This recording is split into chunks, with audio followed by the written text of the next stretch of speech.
जम्मू कश्मीर लद्दाख हिमाचल में मैं हूं विशाल और आप देख रहे हैं Jammu Kashmir news. CDS general Anil Chauhan ने ऑपरेशन सिंदूर को लेकर बड़ा खुलासा किया है। उन्होंने ऑपरेशन की टाइमिंग को लेकर कहा कि हम ये हमला सुबह भी कर सकते थे, लेकिन हमने हमला आधी रात को इसलिए किया क्योंकि हम आम नागरिकों को हताहत होने से बचाना चाहते थे। सुबह 5:30 से 6 बजे हमला करना आसान होता, लेकिन उस वक्त अजान और लोगों की आवाजाही शुरू हो जाती, जिसमें कई निर्दोष लोगों की जानें जा सकती थी। इसलिए ऑपरेशन को आधी रात के बाद अंजाम दिया गया। एक बहुत बड़ी और बहुत हसास जो एक नजरिया इस वक्त यहां सामने आ रहा है। आप ये देखें, सीडीएस यानी chief of defence staff CDS general Anil Chauhan ने यह बात कही है। सीडीएस जनरल अनिल चौहान ने ऑपरेशन सिंदूर को लेकर बड़ा खुलासा किया है। उन्होंने ऑपरेशन की टाइमिंग को लेकर कहा कि हम ये हमला सुबह भी कर सकते थे, लेकिन हमने हमला आधी रात को इसलिए किया क्योंकि हम आम नागरिकों को हताहत होने से बचाना चाहते थे। अनुमति चाहते हमने जो है 7 तारीख को जो टेररिस्ट टारगेट्स 9 चुने थे, उनको हमने रात के 1 बजे लेकर के 1:30 बजे के बीच में स्ट्राइक किया। आपको पता है इसके पहले बालाकोट के ऑपरेशन हुए थे, और बालाकोट के ऑपरेशन हम कहते रह गए कि ये हमने मारे हैं, सक्सेसफुल हैं, लेकिन एविडेंस या इस तरह की सैटेलाइट इमेजरी या फोटोग्राफ नहीं थे। लेकिन अब जो हम कर रहे थे, रात के 1:30 बजे क्यों किया हमने? 1 बजे, वो तो सबसे अंधेरा होता है, सबसे मुश्किल होगा सैटेलाइट इमेजरी लेना, उसकी फोटोग्राफ लेना, एविडेंस कलेक्ट करना। फिर भी हमने रात के 1 या 1:30 बजे किया। ऐसा क्यों था? ऐसा 2 कारणों से था। एक तो हमें अपनी क्षमताओं के, अपनी कैपेबिलिटीज के ऊपर भरोसा था कि रात में भी करेंगे तो रात में भी उसकी इमेजरी ले सकते हैं। और दूसरा इंपॉर्टेंट चीज ये थी कि हम लोग सिविलियन कैजुअलिटीज जो है अवॉइड करना चाहते थे। सबसे बेहतर समय होता 5:30-6 बजे का टाइम, जबकि उजाला होना शुरू हो जाता है, बट वो टाइम जो है पहली अजान या पहली नमाज का भी होता है। तो उस टाइम उसी भावलपुर में, मुरीदके में इस तरह का चहल पहल शुरू हो गई होती तो काफ़ी सारे सिविलियंस मारे जाते। हो सकता है वो टेररिज्म के साथ उनका कनेक्शन हो ना हो, तो हम लोग वो चीज़ अवॉइड करना चाहते थे कंप्लीटली।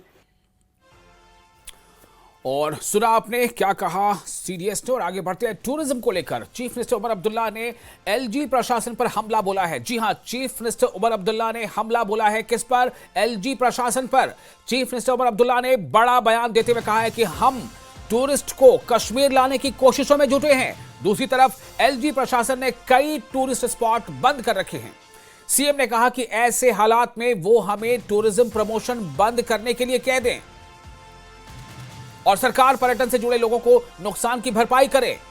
यहां सीएम ने जल्द से जल्द टूरिस्ट स्पॉट खोलने की भी मांग की। एक तरफ से हम जैसे लोग बाहर जाके यहाँ टूरिस्ट को लाने की बात करते हैं, और यहाँ पे हुकूमत के दूसरे तरफ से कई सारे इलाके बंद रखे जाते हैं। द्रंग बंद है, दुध पथरी बंद है, गुलमर्ग का आधा हिस्सा बंद है, यूसमर्ग बंद है, तोसा मैदान बंद है, पहलगाम से आगे निकलो तो आड़ू बंद है, बेताब वैली बंद है। इस तरह या तो फिर हमें कहिए टूरिज़्म प्रमोशन ना करें, फिर ठीक है ना, जितना इनका नुकसान है, इनका नुकसान गवर्नमेंट के तरफ से जो है इसका उनको मुआवजा मिलना चाहिए।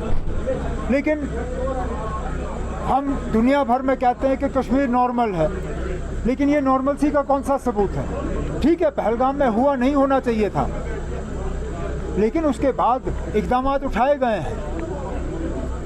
अब मुझे लगता है वक्त आ गया है, हमें इन डेस्टिनेशंस को खोलना चाहिए।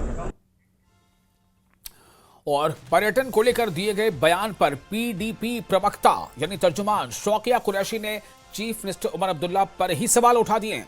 उन्होंने कहा कि पेरिस जाने के बजाय चीफ मिनिस्टर को टूरिज्म को बढ़ावा देने के लिए भारतीय राज्यों को चुनना चाहिए था, और एक निर्वाचित मुख्यमंत्री यानी मुंतखब चीफ मिनिस्टर होने के नाते उमर अब्दुल्ला को पर्यटन स्थलों को फिर से खोलने के लिए दबाव बनाना चाहिए था। यहां उन्होंने राष्ट्रीय राजमार्ग यानी नेशनल हाईवे बहाली के मुद्दे पर अपनी जिम्मेदारी से बचने के लिए भी उमर अब्दुल्ला की सरकार पर तनकीद की। आपने देखा होगा कि जब बैसरन का वाक़ा पेश आया था तो उस वक्त उमर अब्दुल्ला साहब ने कहा था कि मैं 3 दिन में जितनी भी ये डेस्टिनेशंस हैं ये मैं खुलवा दूंगा। तो आप देखें कि आज कितना वक्त हो गया तब से। देखें इनके अपने ही कोलोफाइल में तजाद है। तो आज ये कह रहे हैं कि अब ये टूरिज्म को और प्रमोट करना चाहते हैं, लेकिन ये पहले जो इन्होंने कहा है उस पे अमल करके दिखाएं। किस तरह का, मतलब ये कहते हैं कि अभी जो पेरिस का मुजवजा दौरा है वहाँ भी ये कह रहे हैं कि टूरिज्म प्रमोशन के लिए हम जा रहे हैं।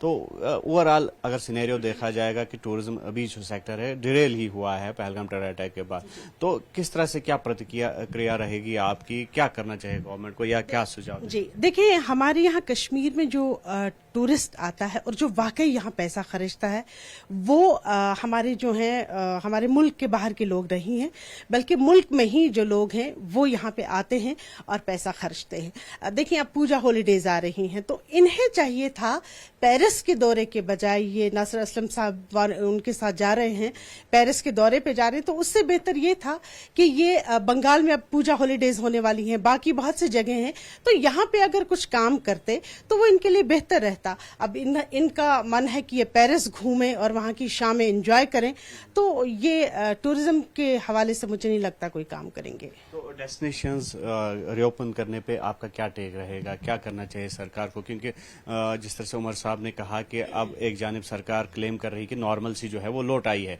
लेकिन दूसरी जानिब डेस्टिनेशंस बंद रखने का कोई जवाब नहीं बनता है। देखिए उमर साहब खुद कुछ कर नहीं रहे हैं इस वक्त। उनके वो आखिर एक चलिए यूटी के ही सही, लेकिन एक सीएम है, उनके पास 50 लोगों की एक मेजॉरिटी है, एक टीम है, एमएलएज हैं उनके पास 3 पार्लियामेंट मेंबर हैं, तो उन्हें चाहिए था इस वक्त अपने पावर का इस्तेमाल करें।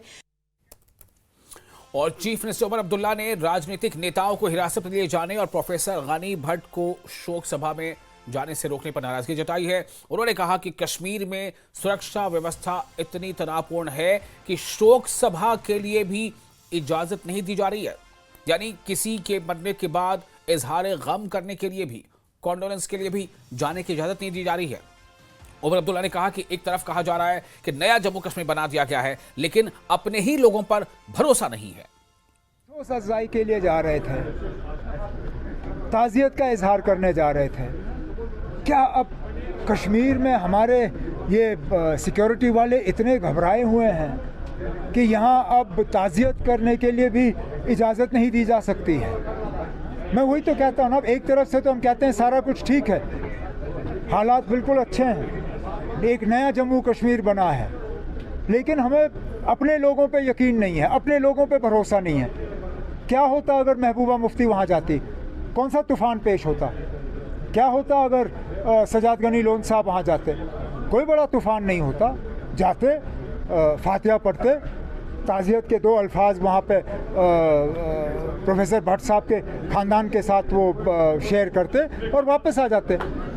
ये अब ये कदम जो है ये ठीक नहीं है जम्मू कश्मीर के लिए। और महबूबा मुफ्ती और मीरवाइज को हाउस अरेस्ट करने पर फारूक अब्दुल्ला ने मरकज पर सवाल उठाए हैं और कहा है कि ऐसा करके मरकजी हुकूमत क्या साबित करना चाहता है, क्या साबित करना चाहती है। डॉक्टर फारूक अब्दुल्ला ने कहा है कि हम यहाँ अमन देख रहे हैं और ये लोग अमन बर्बाद कर रहे हैं। आप ये दिखाना चाहते हैं कि यहाँ हालात ठीक नहीं हैं। आप आसमान से बोल रहे हैं कि यहाँ के हालात ठीक हैं, हर जगह यही बोलते रहते हैं आप। फिर मुझे बताइए कि फॉर्मर चीफ मिनिस्टर को बंद करने से क्या होगा, क्या करेगी वो? या मीरवाइज ज़्यादा से ज़्यादा वो वहाँ सोपोर जाते, वहाँ कंडोलेंस कर देते। तो हमें इससे डर क्या है? मैं नहीं समझता हूँ कि हमारे लेफ्टिनेंट गवर्नर साहब को इनसे क्या डर लगता है। मुझे हैरानी है इस बात की। ये हिंदुस्तान के लिए अच्छा नहीं ऑगर करता है। मैं समझता हूँ इससे हम लोग पीछे चले जाते हैं दुनिया के आँखों में। हम यहाँ अमन देख रहे हैं, यहाँ अमन है, मगर इस अमन को वो इस तरह से बर्बाद कर रहे हैं, इस तरह से दिखा के कि महबूबा जी को भी बंद कर दिया, मीरवाइज साहब को भी बंद कर दिया। क्या निकलेगा इससे? कुछ नहीं निकलेगा। मैं तो अपील करूँगा आपकी इस चैनल से, वज़ीर आज़म से और होम मिनिस्टर से, कि अल्लाह के वास्ते इस चीज़ को देखिए। ये हमारे वतन के लिए एक गलत मैसेज भेजता है और इस गलत मैसेज से हमें बचना है। यहाँ अमन है, मगर जो ये चीज़ें करते हैं इससे सारी दुनिया में पता लगता है कि यहाँ अमन नहीं है। और नेशनल कॉन्फ्रेंस